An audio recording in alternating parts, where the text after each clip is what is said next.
dari ratusan juta umat Islam di Indonesia yang mengerjakan sholat itu hanya 30%, Pak. Bayangkan, dan dari 30% itu kalau kita mau memilah-milah, kira-kira berapa persen yang sholatnya itu sungguh-sungguh? Iya tidak?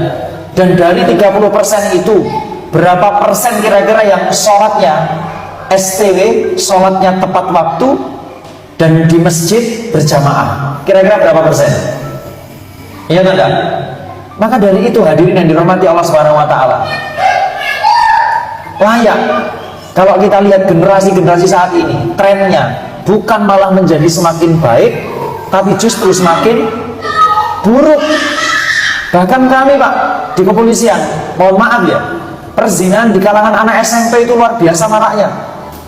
Perzinahan di kalangan anak SMP, kalangan pelajar, anak SMA, SMP, mahasiswa, itu luar biasa maraknya. Anak-anak SMA, SMP, mahasiswa banyak yang open BO. Anak-anak pelajar, SMP, SMA, mahasiswa banyak yang kemudian sudah melakukan hubungan suami istri padahal mereka belum sah hubungannya. Itu baru perzinahan, belum lagi perkara-perkara yang lain. Nah, kemudian kemarin beberapa para pendidik dari mulai kepala sekolah, orang tua tanya kepada kita, bagaimana cara membenahi generasi ini kalau sudah banyak yang rusak. Tidak mulai dari mana-mana, dari sholatnya dulu. Ini yang kadang-kala kita abaikan, dari sholatnya dulu.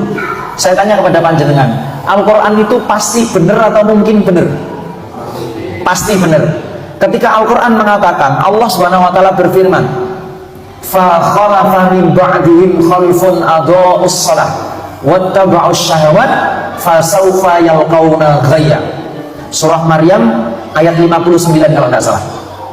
Di situ Allah berfirman, fa khalafa, maka mengganti, ya, min ba'dihim, dari sesudah mereka, sesudah generasi yang baik, muncul generasi berikutnya yang buruk.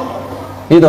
Dan ciri generasi yang buruk itu apa? Khalfun adha'us shalah, adalah para generasi pengganti yang mereka itu adha'us shalah.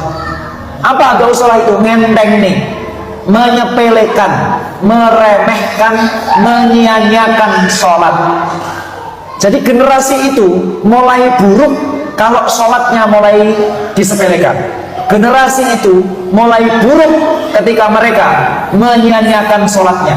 Generasi itu mulai buruk ketika mereka abai dengan sholatnya. Dan lihat kalimat berikutnya, Allah Subhanahu wa taala mengatakan, setelah adha'us shalah, generasi itu